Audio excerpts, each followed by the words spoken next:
কাৰ হেমাহিৰ বাবে নিৰ্মাণ কাৰ্য আগবঢ়া নাই বজালীৰ অগ্নি নিৰ্বাপক বাহিনীৰ মুখ্য কাৰ্যালয়টোৰ। বিগত ৩ মাহে নিৰ্মাণ কাৰ্য স্থবিৰ হৈ আছে বজালীৰ কোঁৱৰাত চৰকাৰীভাৱে অনুমোদিত অগ্নি নিৰ্বাপক বাহিনীৰ মুখ্য কাৰ্যালয়টোৰ। কংক্ৰিট সামগ্ৰীৰে ভেটিটো নিৰ্মাণ কৰাৰ পিছতেই ঠিকাদাৰ লাগিছিল হাহাকাৰ। অফিচৰ দুৱাৰে দুৱাৰে দৌৰিও লাভ কৰা নাই ভেটিটো পূৰ কৰিবলৈ মাটি কটাৰ অনুমোদন। কাৰ্যালয়টো স্থাপন হোৱা ১০০ মিটাৰ দূৰতে প্ৰৱাহিত কালদিয়া নৈ উভৈনদী হৈ আছে পলস।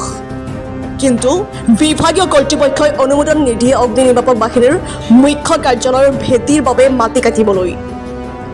বিভাগীয়ভাৱে সঠিক নথিপত্ৰ থকা এজন স্থানীয় ব্যক্তিক ঠিকাদাৰে ভেটিটোৰ মাটিখিনি পূৰ কৰিবলৈ দায়িত্ব অৰ্পণ কৰিছিল যদিও বন বিভাগৰ হেমাহিৰ বাবে আগবঢ়াব পৰা নাই মাটিৰ খনন কাৰ্য।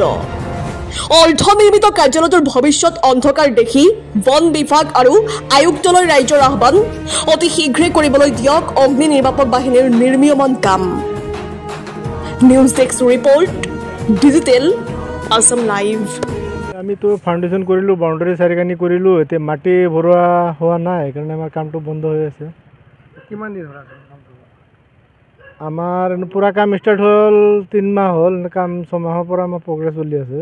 ৩ মাহৰ পৰা পূৰা কাম কৰি আছোঁ, কিন্তু ১ মাহ কাম কৰাৰ পিছতে আমাৰ এতিয়া কাম বন্ধ হৈ গ'ল। কিহৰ কাৰণে কাম বন্ধ হৈছে? মাটি পেলাব নোৱাৰে। মাটি এজনক দিছিল, সেইটো বোলে কিবা চৰকাৰী কিবা হেৰি অসুবিধাৰ কাৰণে অফিচৰ কাৰণে ঘৰত পেলাব। কিহৰ অফিচ আপোনালোকে কাম কৰি আছে? থকাটো ফায়াৰ ব্ৰিগেডৰ। এতিয়া লেবাৰ চেবাৰগিলাখন আছেনে নাই?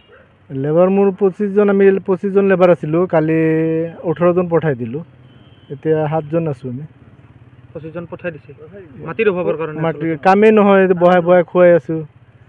মালিকেতো আমাক খোৱা বস্তু বাহিনী চব দি আছে, কিন্তু কামৰ চালেই নাই।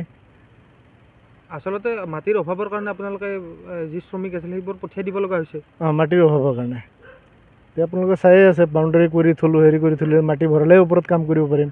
কি ক'ব মানে, আমাৰ ৰাইজৰ মানুহবিলাকে আৰু আমাৰ মেইন আমাৰ কমিটি ছেক্ৰেটাৰী আছেই, আৰু মই এইখিনি ওচৰতে থাকোঁৱেই, আৰু ইয়াতে যিটো অসুবিধা পাইছে কৰ্মচাৰীবিলাকে কাম কৰাৰ কাৰণে, মাটিৰ কাৰণে, এইটোতো বহুত অসুবিধা হৈছে। আৰু এইটো মাটিটো দিব পাৰি, ইয়াতেতো অসুবিধা নাই, এইটো বাহিৰত যোৱা ৰাস্তাৰ কোনো প্ৰব্লেম নাই। কিহৰ কাৰণে আচলতে এইটো বন্ধ কৰি ৰখা হৈছে? এইটো ফৰেষ্ট আৰু DC পাৰ্মিশ্যন এতিয়া এইটো কিবা কিবি কৈ আছে, কিন্তু কাগজটো কিবা মোবাইলত দেখাই আছে, আমিতো সেইবিলাক বুজি নাপাওঁ না। কামটো হ'ব লাগে, আমাৰ মাটি ইয়াৰ পৰা নাযায়। যিহেতু আপোনালোকে স্থানীয় ৰাইজ, ইয়াৰ জৰিয়তে কি DC মহোদয়ক কি আহ্বান জনাম? নাই, তেখেতকতো আমি কম লাগিলে যে আমাৰ এতিয়া এটা বস্তু আহিছে, এইটো বস্তুটো আমাৰ ক্লিয়াৰ হ'ব লাগে, এইটোৱে আমি বিচাৰিছোঁ। আৰু আমিতো দূৰৰ মাটি নিবই নিদিওঁ, মইতো আছোঁৱেই, মই সন্মুখতে আছোঁ, মইতো দূৰৰ মানুহ নহয়। ৰাস্তাটো এইফালে গ'লে মই গমেই পাম, বয়স হৈছে, টোপনিও কম হ'ব গাড়ী গ'লে, এইফালে গ'লে। ইয়াত আহিলে আমাৰ কথা নাই।